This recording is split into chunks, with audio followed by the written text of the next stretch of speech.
Hello everyone, welcome to Techshan with. आज के session में हम HTML से रिलेटेड एक और सीरीज स्टार्ट कर रहे हैं जिसमें हम देखेंगे कि कैसे हम बटन टैग का यूज़ करते हैं या बटन का यूज़ करते हैं HTML फॉर्म्स के अंदर। इससे पहले वाले सेशन में हमने इनपुट टैग से रिलेटेड ऑलमोस्ट सभी सिनेरियोज कवर कर रहे थे, जिसमें हमने इंडिविजुअली एक एक सेशन में एक एक टॉपिक को समझा था कि कैसे इनपुट टैग को हम यूज़ कर सकते हैं, क्या उसका बेनिफिट होता है, कौन से डिफरेंट डिफरेंट टाइप की इनपुट फील्ड्स हम क्रिएट कर सकते हैं। ये सारी चीज़ें हम ऑलरेडी कवर कर चुके हैं। उसी तरह से अब हम बटन टैग के बारे में पढ़ेंगे, देखेंगे कि बटन के क्या क्या सिनेरियोज हैं, कितने टाइप्स के बटन होते हैं, कैसे उनको क्रिएट किया जाता है और उनका एडवांटेज क्या है। ठीक है, तो सेम मैनर वही प्रोसीड करने वाले हैं हम, जिसमें हम पहले मैं आपको कोड को वॉक थ्रू करवाऊंगा, है ना। कोड हम लिखेंगे स्क्रैच से और फिर उस कोड का आउटपुट क्या आ रहा है उसको वेरीफाई करेंगे अपन आउटपुट वेब ब्राउजर पे। ठीक है, तो स्टार्ट करते हैं। बट स्टार्ट करने से पहले जस्ट मेरा एक रिकमेंडेशन है कि अगर अभी तक आप लोगों ने पहले वाले सेशंस वॉच नहीं किया तो आप पहले उनको वॉच कर सकते हो, क्योंकि ये जो पूरी प्लेलिस्ट है एक प्रॉपर सीक्वेंस में और सिंक में है। तो अगर आप उसको सीक्वेंशियली फॉलो करोगे तो आपके लिए बहुत ईजी रहेगा ऑनगोइंग टॉपिक को समझना, क्योंकि ये सब सेशंस एक दूसरे से कनेक्टेड है ना। तो अभी स्टार्ट करते हैं। और यहाँ पे अगर आप देखो तो एक मैंने प्रोग्राम ऑलरेडी क्रिएट किया हुआ है TSPGM 858 नेम से। और इसके अंदर अभी देखा जाए तो बेसिक चीज़ें ही लिखी हुई है, जस्ट एक कमेंट लिखा हुआ है, एक हेडिंग लिखी हुई है। तो ये जस्ट नॉर्मल सी चीज़ें हमने इस पर नोट डाउन करी हुई है। तो अगर आप इसको सेव करके मैं इसको आपका करंट आउटपुट अभी का दिखाऊं, जैसे हेडिंग लिखी हुई है हमने HTML बाय टेक्सचर में, तो आउटपुट में यही आपको शो होगा HTML बाय टेक्सचर में। ठीक है, अब हम क्या करने वाले हैं, अब हम बटन्स को पढ़ेंगे। और बटन्स को किस टर्म्स में पढ़ रहे हैं, HTML फॉर्म्स की टर्म में। अगेन मैं बोल रहा हूँ कि जब हम बटन्स के बारे में पढ़ते हैं तो ऐसा नहीं है कि आप कोई भी चीज़ फॉर्म के टर्म्स में पढ़ते हो तो वो सिर्फ फॉर्म में यूज़ होगी। बहुत सारी चीज़ें ऐसे, जैसे इनपुट टैग हमने देखा, इनपुट टैग आप आउटसाइड फॉर्म भी यूज़ कर सकते हो, है ना। उसी तरह से बटन के भी कुछ टाइप आप बाहर फॉर्म के आउटसाइड भी यूज़ कर सकते हो। तो एक एक करके समझते हैं तो इससे क्लियर हो जाएगा। तो स्टार्ट करते हैं। यहाँ पे सबसे पहले अपन लिखेंगे एक हेडिंग लिखते हैं, टाइप्स ऑफ बटन इन HTML फॉर्म्स। ठीक है, ये जस्ट एक हेडिंग हमने डाल दी जिससे स्क्रीन पे शो हो कि हम क्या पढ़ रहे हैं, टाइप्स ऑफ बटन इन HTML फॉर्म्स। अब हम बात कर रहे हैं फॉर्म की, है ना। तो फॉर्म की बात करें तो एक फॉर्म बना लेते हैं पहले। तो यहाँ लिखा फॉर्म, और इस फॉर्म के अंदर एक हम एक्शन टाइप स्पेसिफाई कर देते हैं।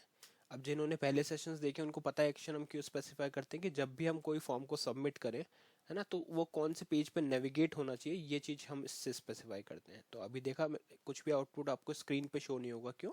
क्योंकि अभी हमने सिर्फ स्पेसिफाई किया एक्शन, हमने कोई अभी बटन यूज़ नहीं किया, क्योंकि बटन ही हमारा मेन टॉपिक है तो उसको सेपरेटली हम समझेंगे। बट अभी एक नॉर्मल फॉर्म हमने क्रिएट कर लिया।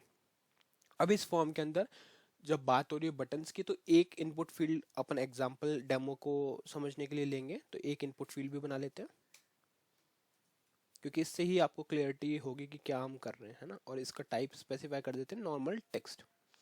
देखो, इसमें भी बटन के बारे में हमने पढ़ा था जब इनपुट फील्ड पढ़ रहे थे, है ना। बट अभी हम उस इनपुट फील्ड के टर्म्स में नहीं पढ़ रहे हैं, हम एक्चुअल बटन टैग के बारे में पढ़ रहे हैं। तो इसमें कंफ्यूज नहीं होना कि इनपुट टैग में जो अपन ने बटन देखा था वो भी यूज हो सकता है, बट उसके अलावा आपके पास और भी ऑप्शन होते हैं, है ना। तो दोनों आपको पता होनी चाहिए। तो यहाँ पे अभी हम नॉर्मल टेक्स्ट एक्सेप्ट करेंगे, इसको नेम दे देते हैं, यूज़र नेम। ठीक है, ये हमने यहाँ पे दे दिया। इसको करते हैं सेव, वैल्यू को रिफ्रेश, इसको पेज को रिफ्रेश। अब हम बात करेंगे फर्स्ट बटन की। तो यहाँ पे एक और हेडिंग आएगी अब, H2। यहाँ लिखते हैं submit button type in HTML, और या फिर हम लिख सकते हैं सबमिट बटन इन HTML। ठीक है, ये हम पढ़ रहे हैं। इसको सेव करेंगे, रिफ्रेश करेंगे तो ये हेडिंग आ गई। अब हमारे को सबमिट बटन बनाना है। तो सबमिट बटन कैसे होता है, देखो, सबसे पहले आपको यहाँ पे लिखना पड़ेगा बटन, और इसको क्लोज करना है। जैसे ही आप क्लोज करोगे तो इसका क्लोजिंग टैग भी आपको ऑटोमेटिकली आ जाएगा, क्योंकि हम VS कोड का यूज़ कर रहे हैं। अगर आप नॉर्मल वर्ड वगैरह पे कोड कर, इस पे नोटपैड पे कोड कर रहे होंगे तो शायद ये नहीं आएगा, आपको खुद से टाइप करना पड़ेगा। बट यहाँ पे अगर आप कोई भी एडिटर यूज़ कर रहे हो तो वो ऑटोमेटिकली उसको पॉपुलेट कर देता है। ध्यान रहे, इनपुट टैग का कोई क्लोजिंग टैग नहीं होता, बट बटन का होता है। ठीक है, अब इस बटन में हम क्या करेंगे, देखो यहाँ पे हमारे को लिखना होता है इसका नेम। नेम क्यों, अगर मैं इसको सेव करके आपको दिखाऊं तो देखो बटन दिख रहा है छोटा सा, ये एक बटन दिख रहा है, बट इसको उसके ऊपर कुछ टेक्स्ट नहीं है और ऐसे ही क्लिक करते ही यहाँ पे आ गया। क्यों? क्योंकि हमने एक्शन स्पेसिफाई किया, बट अभी ये कंप्लीट नहीं है। तो इसके लिए सबसे पहले तो आपको यहाँ पे लिखना पड़ेगा सबमिट फॉर्म, सबमिट फॉर्म, इस तरह से लिख देते हैं ना। ये कुछ भी हेडिंग आप दे सकते हो इस बटन को, जैसे अभी हमने दे दिया सबमिट फॉर्म।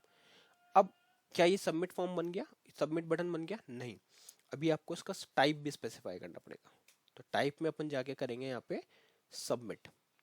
अब अगर आप इसको सेव करते हो, वेब ब्राउजर को रिफ्रेश करते हो, तो यहाँ पे जैसे ही आप क्लिक करोगे सबमिट फॉर्म पे, तो ये सबमिट करेगा। बट क्या सबमिट करेगा, देखो यहाँ पे अपन लिखते हैं शर्मित, और यहाँ मैं क्लिक करता हूँ सबमिट।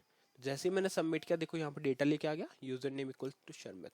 तो हो क्या रहा है, देखो सबमिट बटन जो होता है वो क्या करता है, जितना भी आपके वेब पेज पे डेटा इनपुट फील्ड है ना, इनपुट फील्ड्स हैं और जिससे भी आप डेटा कलेक्ट कर रहे हो, वो क्या करेगा, उस पेज के डेटा को कैप्चर करेगा और क्लिक करते ही सबमिट पे नेक्स्ट पेज पे उसको नेविगेट कर देगा सारे डेटा के साथ में। ठीक है, तो पर्पस समझ में आया इसका? क्या करता है, सबमिट बटन, सबमिट बटन जितना भी फॉर्म में डेटा आपके पास है उसको कैप्चर करेगा और नेक्स्ट पेज पे नेविगेट कर देगा। ठीक है, तो ये कब यूज करते हैं हम, फॉर्म के साथ में। तो ये हो गया सबमिट बटन। नेक्स्ट देखते हैं, नेक्स्ट है हमारे पास H2, यहाँ पे हम डालेंगे रीसेट बटन इन HTML। ठीक है, और यहाँ पे इसको सेव करके हेडिंग देख लेते हैं, हेडिंग प्रॉपरली आ रही है। अब बटन बनाते हैं, तो यहाँ पे लिखेंगे बटन और यहाँ लिखेंगे रीसेट फॉर्म। दोनों बहुत इंपॉर्टेंट बटन है ना। यहाँ पे टाइप क्या होगा, रीसेट होगा, तो यहाँ आ जाएगा टाइप रीसेट। ठीक है, इसको कर दो सेव, रिफ्रेश करो ब्राउजर को। अब इसका क्या बेनिफिट है, देखो इस पे अपन क्लिक कर रहे हैं तो कुछ तो सबमिट नहीं हो रहा, क्यों? क्योंकि ये है ही नहीं सबमिट के लिए, ये है रीसेट के लिए। रीसेट का मीनिंग क्या होता है, सपोज मैंने यहाँ पे कुछ टेक्स्ट लिख के रखा, ठीक है, टेक्सचर में। अब मुझे क्या करना है, अभी तो अपने पास एक ही फील्ड है, पर हो सकता है आपके पास बहुत सारी फील्ड्स हो एक ही वेब पेज पे, है ना, और उस फॉर्म को आपको क्लियर करना हो, तो एक ही क्लिक में सारे इनपुट फील्ड्स को क्लियर कर देगा ये। यहाँ पे जैसे आप क्लिक करोगे, देखो डेटा चला गया। तो ये भी हम आप लोगों ने देखा होगा, नॉर्मली साइन अप वाले पेज पर ये रीसेट और सबमिट दोनों बटन मिलते हैं अपने को। वो उसका पर्पस बस यही होता है कि जब आप फॉर्म को सबमिट करना चाहो तो सबमिट कर सकते हो, और रीसेट करना चाहो तो रीसेट कर सकते हो। सबमिट क्या करता है, डेटा को कैप्चर करता है और नए वाले पेज पे मूव कर देता है। और रीसेट क्या करता है, डेटा, जितना भी डेटा आपके इनपुट फील्ड में है फिलअप, उन सबको क्लियर अप कर देता है। ठीक है, तो यहाँ पे अगर मैं करता हूँ रीसेट तो ये क्लियर अप हो जाएगा। तो आई होप ये वाला पूरा पोर्शन आपको क्लियर हुआ होगा। नेक्स्ट टाइप देखते हैं। नेक्स्ट टाइप देखने के लिए यहाँ पे अपन एक और हेडिंग डालेंगे, और अब बटन होगा हमारा button in normal button in HTML। इस तरह से लिखते हैं इसको, नॉर्मल बटन इन HTML। इसके लिए क्या करना पड़ेगा, सिंपली आपको एक और बटन ऐड करना है यहाँ पे, बटन, और इस बटन में लिख देते हैं नॉर्मल बटन। ठीक है, ये जस्ट मैं आपको शो करने के लिए इस तरह से लिख रहा हूँ, है ना, अदरवाइज आप जैसा भी नेम डिसाइड करो वो लिख सकते हो। यहाँ पे टाइप में आ जाएगा बटन। अब क्वेश्चन आता है कि जब हमारे पास दो बटन है, मोस्टली हम बटन्स का इसलिए यूज करते हैं, तो इसका क्या पर्पस है।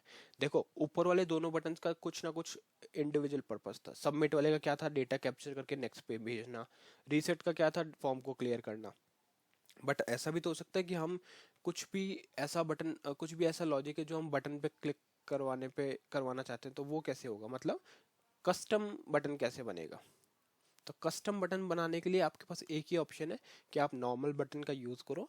उस नॉर्मल बटन पे आप जैसे क्लिक करोगे तो उसके पीछे फिर आप क्या कर सकते हो, JS लिख सकते हो, है ना, जावास्क्रिप्ट लिख सकते हो, PHP लिख सकते हो, और उसके बेसिस पे आप उस बटन का डेटा, जो भी, जैसे अगर आपको कोई मैसेज प्रिंट कराना है तो मैसेज प्रिंट करा सकते हो, कुछ भी एक्शन परफॉर्म करवा सकते हैं अपन, एक तरह से इसको कस्टमाइज कर सकते हैं।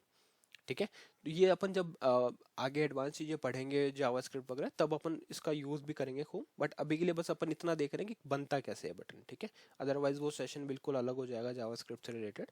तो अभी बस अपन ने देख लिया कि ये टाइप कैसे यूज होता है। ठीक है, उसी तरह से हमारे पास एक टाइप और होता है जो अभी इतना यूज नहीं आता, क्योंकि बहुत सारे ऐसे ब्राउजर हैं जो उसको सपोर्ट नहीं करते। बट फिर भी मैं आपको एक बार सिंटेक्स बता देता हूँ इन केस अगर आपके पास प्रोजेक्ट में कभी कहीं आपको दिखता है वो कोड, तो आपको पता होना चाहिए कि वो क्यों होता है। होता यही है, पर्पस यही होता है उसका भी कि मेन्यू बटन इन HTML, पर्पस यही है कि आप कस्टमाइज या स्पेशलाइज बटन बोल सकते हो इसको। तो इसको बनाने का तरीका जस्ट मैं बता रहा हूँ, ऑल्दो ये इतना यूज़ नहीं होता। स्पेशल मेन्यू बटन, ठीक है, ये मैंने लिख दिया मेन्यू बटन। अब इसका टाइप क्या होगा, मेन्यू होगा, तो यहाँ पे आपको जाकर लिखना है टाइप मेन्यू, ठीक है। ये करके सेव करना है और रिफ्रेश करना है ब्राउजर को, तो ये आ गया मेन्यू बटन। ये करता है क्या, ये भी वैसे ही मतलब बैकएंड पे डेटा को यूज़ करने के काम में आता है, ठीक है। देख रहे हो अभी आप यहाँ पे, अभी तो फिलहाल इसको सबमिट कर रहा है मेन्यू बटन भी, है ना। बट एक्चुअल में इसका ये पर्पस नहीं होता, मैंने जैसे आपको बताया कुछ ब्राउजर इसको सपोर्ट नहीं भी करते, इसलिए ये बहुत रेयरली यूज़ होता है। मेनली जो अपने बटन यूज़ होते हैं वो होते हैं ये टॉप 3 बटन, ठीक है। फोर्थ वाला टाइप इतना यूज़ नहीं होता, बट फिर भी अपन ने एक बार देख लिया कि इसका सिंटैक्स क्या है, कैसे इसको यूज़ करते हैं, ठीक है। आई होप आज का ये सेशन क्लियर हुआ होगा। नेक्स्ट सेशन में हम बाकी टॉपिक डिस्कस करेंगे। So thank you for watching Techshan में।